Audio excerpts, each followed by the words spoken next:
Are fast approaching a major warning about a silent epidemic. More than 400,000 Australians are treated every year for non-melanoma skin cancers. That's almost one a minute. Now, they may not be as dangerous as melanomas, but they have the potential to cause horrific disfigurement and, in many cases, death. And that's why every Australian should watch this.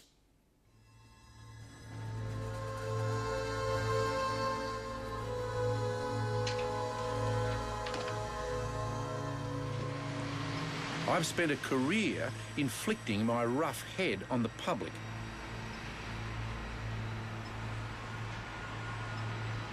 But why I'm like this may save lives. We are talking about a major epidemic in Australia of non-melanoma skin cancer. If they entrap themselves around nerves, muscles, you will lose parts of your skin. You'll lose your ear, parts of your nose.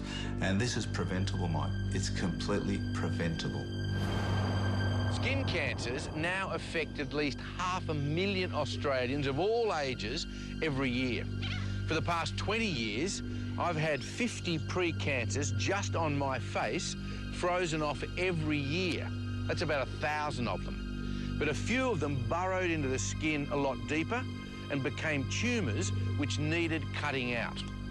So a few years ago, I ended up with 20 stitches down the bridge of my nose. And before that, another 30 stitches in my right temple.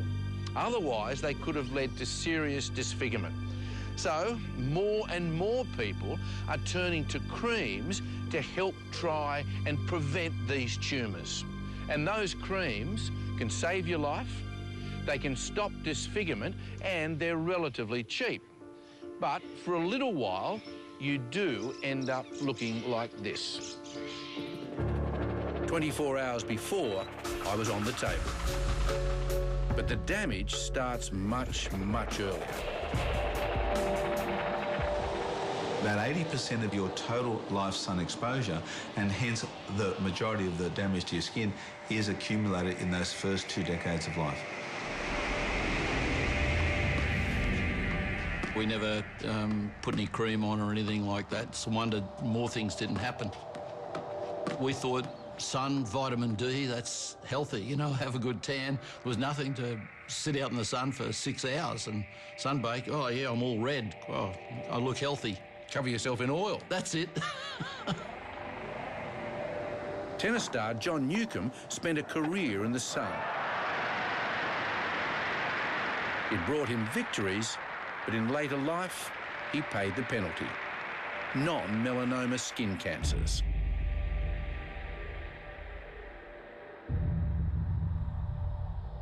They don't look like anything. It's a little white spot, and you think it's nothing until you go to the dermatologist. He says, oh, that's a basal cell carcinoma.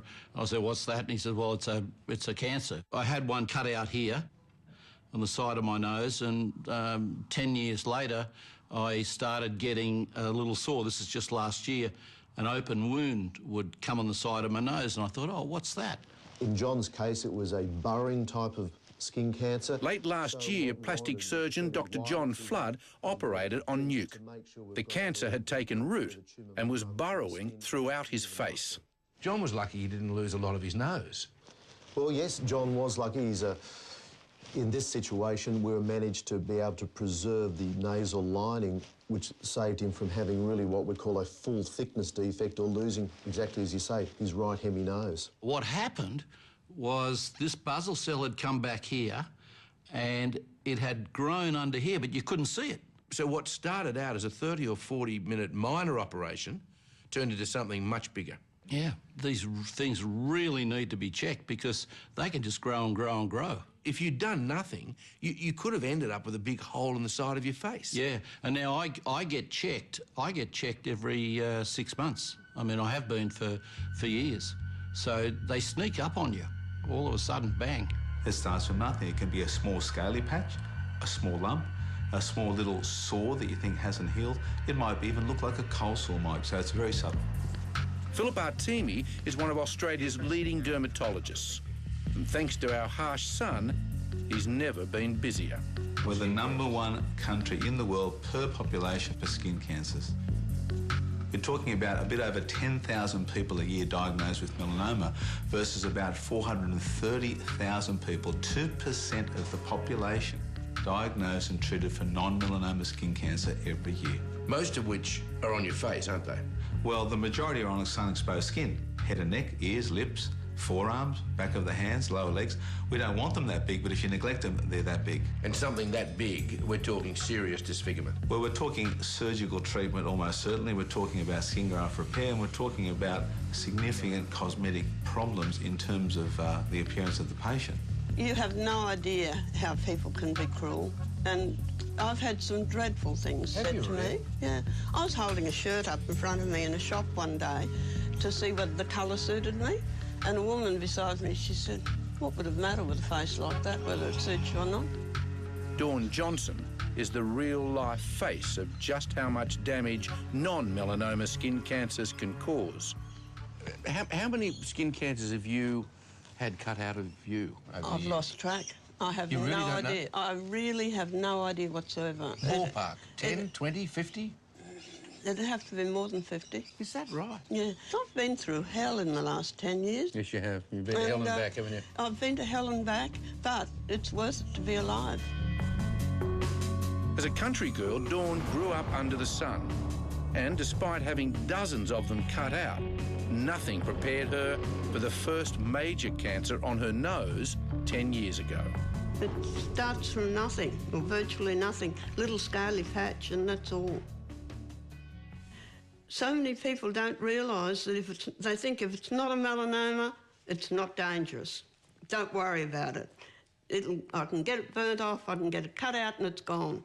And it's not like that. No one realises truly just how much they're growing, how big they're growing under the skin. And the damage that it can do, and how easy it is and how quick it is for it to get to your brain. The main problem with regard to future development of skin cancer is sun exposure, excessive sun exposure, particularly in childhood and adolescence. That's the thing we're doing wrong, Michael. Being young does not mean you're safe. At only 27, Jason Kelly has already had 5 non-melanomas cut out of him. The first one at age 9. That scar looks really good. It's well healed. There's no recurrence. And you had 4 cut out in the last 5 years? Yep. And where were they? I had 25 stitches above my left eye. Then I had another 10 stitches here, another 10 on my neck, another 5 on my right temple. And if you didn't have those tumours cut out of your face, how may they have developed? Well, I would have been horribly disfigured, or maybe even worse. Or maybe I would have died. For many of us, the first option is freezing off the precancerous or cancerous cells. It can save you from the operating table. Just make yourself comfy. But there are other options, including acidic creams that remove the top layer of skin from your face, getting rid of any early growths. So I can see that you've had a fair amount of sun in the past. The procedure I chose is called photodynamic therapy. It starts with the skin being scraped clean. So what we're trying to do here is trying to treat larger areas, and hopefully you'll get a good amount of time before you have to need things frozen off again. Then the cream is applied. So this is the special cream that we're applying. And bandages put on to stop sunlight prematurely activating the cream, which needs to soak in for several hours. Then the bandages are removed and a red spectrum light turned on. It starts the cream working immediately, attacking and destroying the rogue cells. And you can feel it. So is it starting to be a little bit stingy? Yep. So that's the light activating the cream. It lasted around 20 minutes.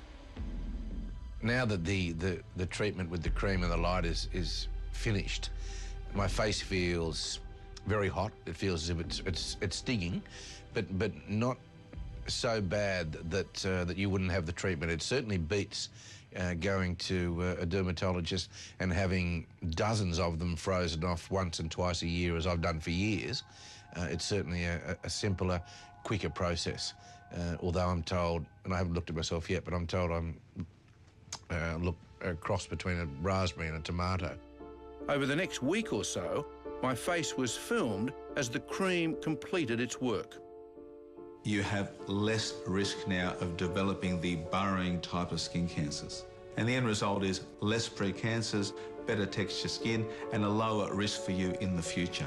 Any chance of looking 30 years younger, Doctor? You do improve in terms of your cosmetic appearance, but I can tell you that the only proven anti-aging treatment is sunscreen, so we always want to keep that up mind.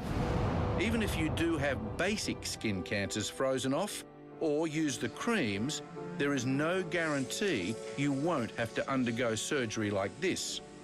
But the best ways to prevent the curse of skin cancer are still sunscreens, hats, and regular checkups. Please be careful of the sun, the damaging effects of the sun. And if you get a little skin cancer somewhere, go and see about it. Don't leave it. Dawn Johnson has now written a book about her battles. Is it hard for you to go public like this? Yes, it is, but I really want to get the message out there. So I'm prepared to do it, to get the message. It's worth it. If I can save the life or the face of one person, if I can stop one person from ending up like I look, it's worth it. And if I can save two, that's a bonus. Brave lady. Now, my treatment was more expensive because I wanted to lose that redness sooner for work reasons. And although some creams will leave you red longer, they are much cheaper. There's more information on our website. Coming up on Sunday